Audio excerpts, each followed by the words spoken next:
Hello friends, welcome again to my YouTube channel. आज के इस वीडियो में हम डिस्कस करेंगे क्लास 12th के सिलेबस के बारे में फॉर अकाउंटेंसी टर्म 2। अब देखा जाए तो टर्म 1 का आपका सिलेबस खत्म हो गया, एग्जाम भी हो गए, बहुत जल्द रिजल्ट भी आने वाला है। तो रिजल्ट की टेंशन मत लीजिएगा, आपके एग्जाम सही हो चुके हैं, टर्म 1 की टेंशन को भूल जाओ। अब टर्म 2 के लिए प्रिपेयर करना स्टार्ट कर दो, क्योंकि टर्म 2 में टर्म 1 के कंपैरिजन में थोड़ा टाइम कम मिलेगा। हालांकि सिलेबस इतना ज्यादा नहीं है, आज हम सिलेबस ही डिस्कस करने वाले हैं, क्योंकि सिलेबस के ऊपर स्ट्रिक्ट रहना बहुत इंपॉर्टेंट है। एग्जाम सीबीएसई की तरफ से प्रिपेयर किया जाएगा, तो जो सिलेबस है उससे बाहर तो आने नहीं वाला। तो सिलेबस के ऊपर स्ट्रिक्ट रहते हुए हम आपको आज बताएंगे कि क्या क्या टॉपिक्स आपको कवर करने हैं और कौन कौन से टॉपिक्स हैं जो डिलीटेड हैं। बहुत ही जल्द हमारे चैनल पर लाइव क्लासेस भी स्टार्ट होने वाली हैं, जिसमें हम आपका अकाउंट्स, इकोनॉमिक्स, बिजनेस तीनों सब्जेक्ट का कंप्लीट कंटेंट लाइव आपको प्रोवाइड करेंगे। और विद इन 2 मंथ्स, जैन और फेब, ये 2 मंथ्स में आपका पूरा सिलेबस हम खत्म कर देंगे। लेकिन भाई, लाइव क्लासेस स्टार्ट करने से पहले सिलेबस के ऊपर थोड़ा फोकस कर लेना चाहिए, क्योंकि सिलेबस से बाहर हमें नहीं जाना है। एक तो टाइम वैसे ही कम है, और उससे ज्यादा अगर हम सिलेबस से बाहर जाएंगे तो दिक्कत होगी। तो आज हम सिलेबस डिस्कस कर लेते हैं अकाउंट्स का। ऐसे इकोनॉमिक्स और बिजनेस का सिलेबस भी आपको मिल जाएगा। क्या क्या टॉपिक रिलेटेड हैं वो हम बता देते हैं। चाहे ऑब्जेक्टिव एग्जाम हो चाहे सब्जेक्टिव एग्जाम हो, दोनों के लिए हम आपको प्रिपेयर करवाएंगे अपनी लाइव क्लासेस के थ्रू। चाहे ऑब्जेक्टिव हो एग्जाम चाहे सब्जेक्टिव हो, क्योंकि सीबीएसई का कुछ नहीं कहा जा सकता। हालांकि सीबीएसई ने तो कहा है कि भाई हम तो सब्जेक्टिव एग्जाम लेंगे, लेकिन अगर कोई ऐसी सिचुएशन आ गई तो ऑब्जेक्टिव भी लिया जा सकता है। तो हम दोनों कॉन्सेप्ट्स के अकॉर्डिंग आपका पूरा सिलेबस, पूरा कंटेंट हमारे चैनल पर लाइव डिस्कस करेंगे। बहुत ही जल्द लाइव क्लासेस का प्लान हम आपके साथ शेयर कर देंगे कि कितने बजे से कितने बजे तक कौन सी क्लास होगी, कौन से डे को अकाउंट्स, इकोनॉमिक्स और बिजनेस हम कवर करेंगे। लेकिन आज फिलहाल ये सिलेबस डिस्कस करने का लेक्चर है, तो आइए सिलेबस डिस्कस कर लेते हैं और देख लेते हैं कि अकाउंट्स में आपको क्या क्या टॉपिक्स कवर करने हैं। वीडियो को लाइक, शेयर और चैनल को सब्सक्राइब जरूर कर दीजिएगा। रिकॉर्डेड सेशंस अगर आप देखना चाहते हो तो रिकॉर्डेड सेशन तो हमारे चैनल पर ऑलरेडी अवेलेबल है, लिंक डिस्क्रिप्शन में गिवन है। लाइव क्लासेस का जो प्लान है वो जल्दी हम आपके साथ शेयर करने वाले हैं। आइए देखते हैं अकाउंट्स का syllabus for class 12th term 2। Okay, तो ये आपके पास टर्म 2 का कंप्लीट सिलेबस है। सिमिलरली जैसे पार्ट 1 में, टर्म 1 में पार्ट ए और पार्ट बी 2 पार्ट्स थे, यहां पर भी पार्ट ए और पार्ट बी 2 पार्ट है। पार्ट ए आपका पार्टनरशिप का था और कंपनी अकाउंट्स का था। पार्ट बी आपका फाइनेंशियल स्टेटमेंट्स का था। पार्ट ए में सबसे पहला जो कंटेंट आपको करना है वो है accounting for not for profit organisation, जो कि 10 मार्क्स कैरी करता है। देखा जाए तो यही वो चैप्टर है जो लेंथी है, जिसको करने में टाइम ज्यादा जाएगा और थोड़ी बहुत डिफिकल्टीज का सामना आपको करना पड़ेगा। लेकिन हम है ना, हम आपको लाइव क्लासेस के थ्रू सारी डिफिकल्टीज दूर करेंगे। Accounting for non profit organisation हम स्टार्ट करने वाले हैं। इसको ऊपर आपको थोड़ा ज्यादा ध्यान देना पड़ेगा, क्योंकि ये कंटेंट आपने पहले कभी नहीं किया। इसके बाद अगर हम आगे बढ़े तो पार्टनरशिप अकाउंटिंग आपको फिर से करनी पड़ेगी। आपने change in profit sharing ratio कर लिया था, पार्टनर एडमिट होता है वो भी कर लिया था। लेकिन अगर पार्टनर रिटायर हो जाए या उसकी डेथ हो जाए या फिर पूरा का पूरा बिजनेस ही बंद हो जाए, पार्टनरशिप पूरी बंद करनी है आपको, तो उसके लिए आपको क्या क्या अकाउंटिंग ट्रीटमेंट्स करने पड़ते हैं, अब आपको ये पढ़ना है।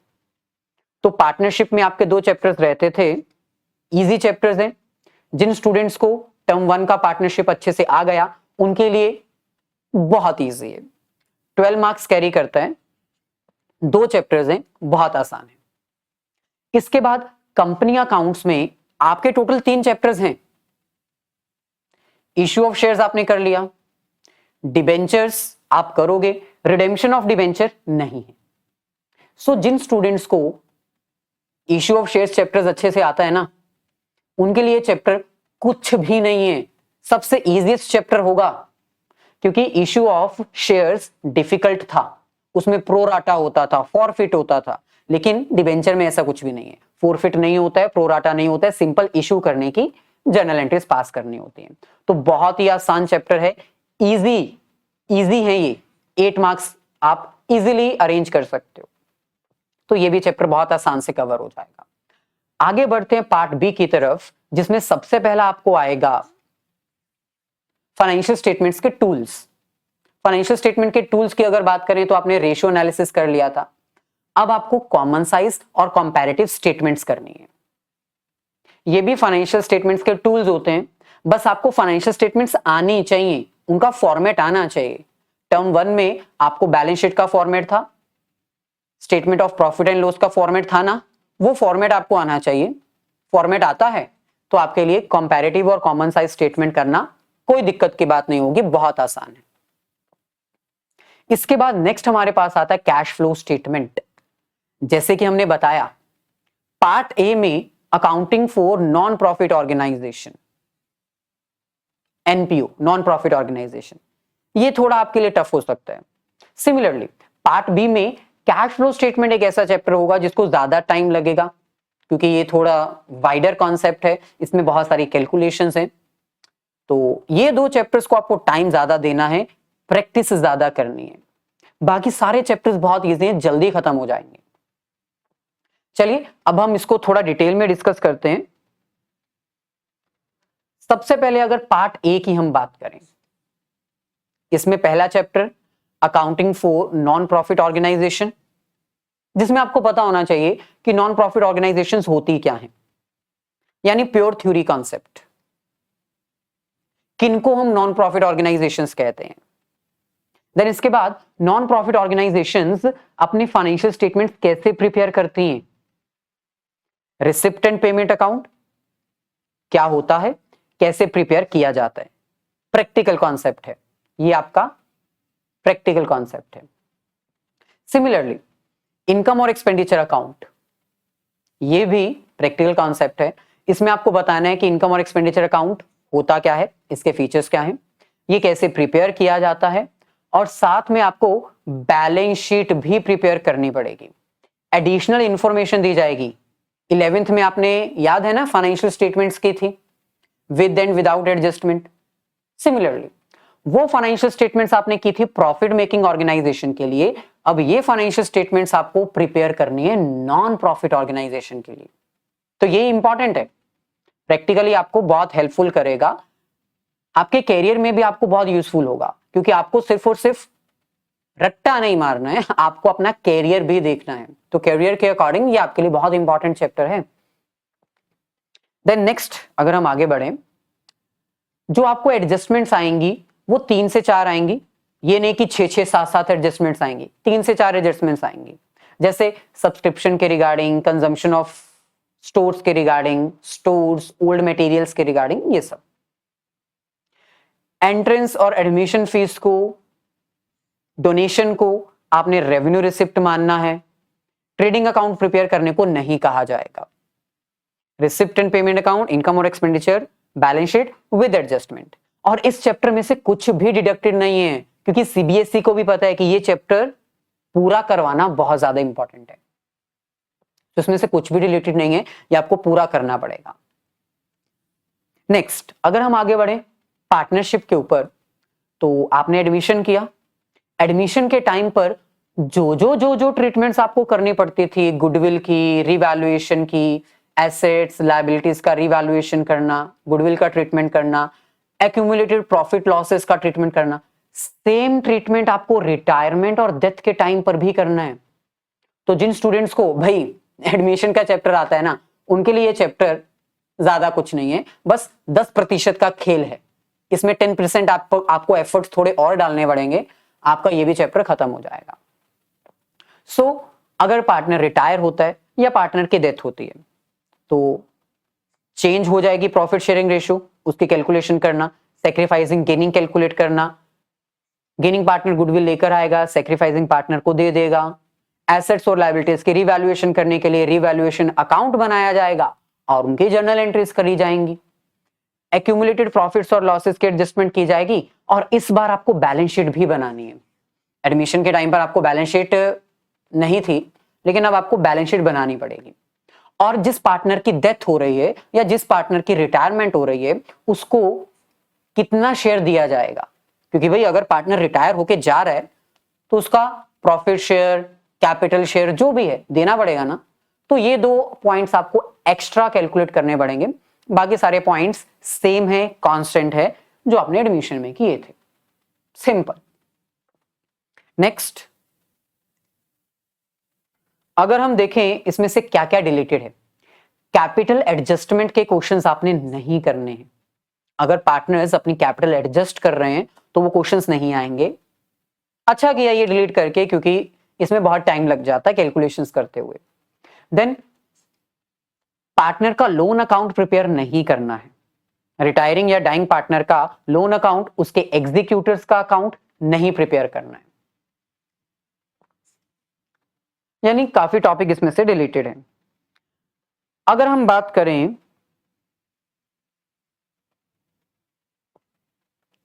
डिसोल्यूशन ऑफ पार्टनरशिप फर्म की, तो डिसोल्यूशन ऑफ पार्टनरशिप फर्म ये भी पार्टनरशिप का ही है, लेकिन इसमें आपको कुछ एक्स्ट्रा फाइंड आउट करने पड़ेंगे, क्योंकि डिसोल्यूशन का मतलब होता है पूरा का पूरा बिजनेस ही बंद कर देना। भाई अगर पार्टनर्स अपना बिजनेस बंद कर रहे हैं तो इन दैट सिचुएशन डिसोल्यूशन होता क्या है, डिसोल्यूशन कितने तरह से हो सकता है, मतलब कब कब एक पार्टनर्स को अपना बिजनेस बंद करना पड़ सकता है। ये दोनों थ्योरी कॉन्सेप्ट्स हैं। सो ये थ्योरी के पॉइंट ऑफ व्यू से इंपॉर्टेंट है।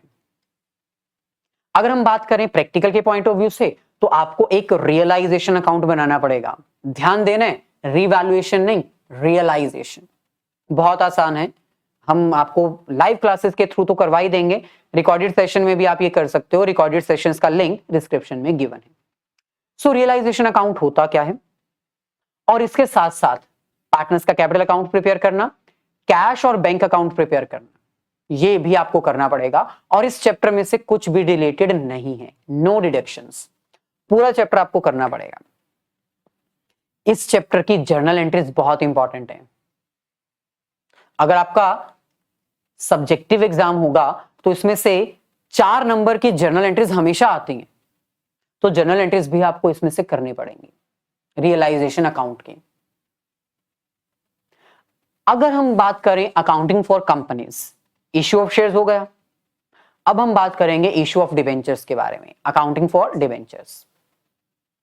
डिबेंचर्स पार, प्रीमियम और डिस्काउंट तीनों पर इशू किए जा सकते हैं।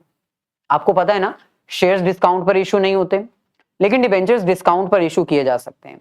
तो आपको जर्नल एंट्रीज करनी है। ये पूरा चैप्टर जर्नल एंट्रीज बेस्ड है। इसमें आपको जर्नल एंट्रीज करनी है अच्छे से। मतलब अगर कंपनीज अपने डिबेंचर्स इशू करती है पार पे, प्रीमियम पर या डिस्काउंट पर, तो एंट्रीज क्या आएंगी। देन अगर कंपनी अपने डिबेंचर्स इशू करती है for consideration other than cash, जैसे मशीन परचेज कर ली, बिल्डिंग परचेज कर ली, बदले में पैसा ना देकर डिबेंचर्स इशू कर दिए, जैसे आपने इशू ऑफ शेयर्स में किया था, सेम इसकी भी जर्नल एंट्रीज आपको करनी पड़ेंगी। Then issue of debentures with the terms of redemption, ये बहुत इंपॉर्टेंट है। ये आपने इशू ऑफ शेयर्स में नहीं किया था, तो इसको थोड़ा सा ज्यादा ध्यान देना पड़ेगा, इसको थोड़ा ज्यादा ध्यान देना पड़ेगा। यानी अगर एक कंपनी अपने डिबेंचर्स इशू करती है और साथ में कंडीशन लिख देती है कि हम कितने साल के बाद ये वाला डिबेंचर वापस लेंगे, डिबेंचर इशू करने के टाइम पर ही डिबेंचर्स को वापस लेने की कंडीशन भी जब मेंशन कर दी जाए क्वेश्चन में, तो उसके जर्नल एंट्रीज में क्या क्या चेंजेस किए जाएंगे। Then debentures issue as a collateral security, ये भी आपने पहले नहीं किया है, तो इसको भी थोड़ा ध्यान देना पड़ेगा। इसके अलावा डिबेंचर्स, इंटरेस्ट ऑन डिबेंचर्स, जैसे शेयर्स के ऊपर डिविडेंड दिया जाता है ना शेयर होल्डर्स को, सिमिलरली डिबेंचर होल्डर्स को डिविडेंड नहीं, इंटरेस्ट मिलता है। तो इंटरेस्ट की कैलकुलेशन, उनका कॉन्सेप्ट, और डिस्काउंट और लॉस कैसे राइट ऑफ करना है, उनकी जर्नल एंट्रीज, ये आपको अच्छे से करना है, क्योंकि ये आपने इशू ऑफ शेयर्स में नहीं किया। चैप्टर इजी है, 8 मार्क्स का है। क्या क्या डिलीटेड है, आपको डिबेंचर्स रिडीम करने की एंट्रीज नहीं करनी है। रिडीम करने के लमसम और ड्रॉन ऑफ लोड्स दो मेथड्स होते हैं, दोनों नहीं करने हैं। डिबेंचर रिडेम्पशन रिजर्व क्रिएट नहीं करना है और टैक्स डिडक्शन एट सोर्स वाले क्वेश्चंस भी नहीं करने हैं, टीडीएस वाले क्वेश्चंस नहीं करने हैं। तो काफी सारा टॉपिक इसमें से रिलेटेड है। आप ये कह सकते हो पूरा का पूरा एक पार्ट, एक पोर्शन ही रिलेटेड है रिडेम्पशन ऑफ डिबेंचर्स, उसकी एंट्रीज नहीं करनी है। आगे बढ़ते हैं। अब हम बात करते हैं पार्ट बी की, जो कि छोटा सा पार्ट है, ज्यादा बड़ा नहीं है, लेकिन कैश फ्लो स्टेटमेंट इसमें सबसे ज्यादा दिक्कत करेगा। सो फाइनेंशियल स्टेटमेंट एनालिसिस, इसमें आपको tools for financial statements analysis करने, जिसमें से अकाउंटिंग रेशियो स्वैप कर चुके हो टर्म 1 में, तो बचा क्या? Comparative statement and common size statement. आपको याद रखना है कंपैरेटिव स्टेटमेंट में आपको comparative balance sheet and comparative profit and loss दोनों करने हैं। ऐसे ही कॉमन साइज स्टेटमेंट में बैलेंस शीट और प्रॉफिट एंड लॉस दोनों करने हैं। यही टोटल 4। आसान है, अगर आपको फॉर्मेट आता है तो आपके लिए बहुत भी ज्यादा दिक्कत की बात नहीं होगी। और इस चैप्टर में से कुछ भी रिलेटेड नहीं है, फ्री के मार्क्स मिलेंगे अगर आपको फॉर्मेट आता है तो कोई डिडक्शन नहीं है, आसान है। आगे बढ़ते हैं। फाइनली अब हम आ चुके हैं कैश फ्लो स्टेटमेंट, जो कि लास्ट यूनिट है। मार्क्स भी ज्यादा कैरी करता है, कुछ डिलीटेड भी नहीं है, इसमें से सब कुछ करना है आपने, और बहुत इंपॉर्टेंट है आपके फ्यूचर कैरियर्स के लिए।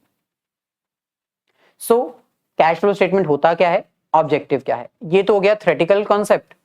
प्रैक्टिकल कॉन्सेप्ट में आपको पता होना चाहिए कैश फ्लो स्टेटमेंट बनाया कैसे जाता है। थोड़ा लेंथी चैप्टर है, इसलिए बहुत आराम से इसको हमें करना होगा। लाइव सेशंस में आपको ये सारा कंटेंट मिल ही जाएगा। रिकॉर्डेड में अगर आप देखना चाहते हो तो अभी देख सकते हो, लिंक डिस्क्रिप्शन में गिवन है। तो बहुत ही जल्द हम आपके साथ, सिलेबस तो हमने डिस्कस कर लिया, अब हम बहुत ही जल्द आपके साथ पूरा प्लान शेयर करेंगे कि क्या क्या इंपॉर्टेंट टॉपिक्स हैं ऑब्जेक्टिव के लिए, सब्जेक्टिव एग्जाम के लिए, और लाइव क्लासेस का प्लान क्या होगा हमारा, कब हम आपके साथ अपनी लाइव क्लासेस डिस्कस करेंगे। लेकिन वीडियो को लाइक और अपने सभी फ्रेंड्स के साथ शेयर जरूर कर देना, ताकि आपके सभी फ्रेंड्स हमारे लाइव क्लास का प्लान जान सकें और बिना मनी वेस्ट किए हमारे इस चैनल के थ्रू अपना सारा कंटेंट अरेंज कर सकें।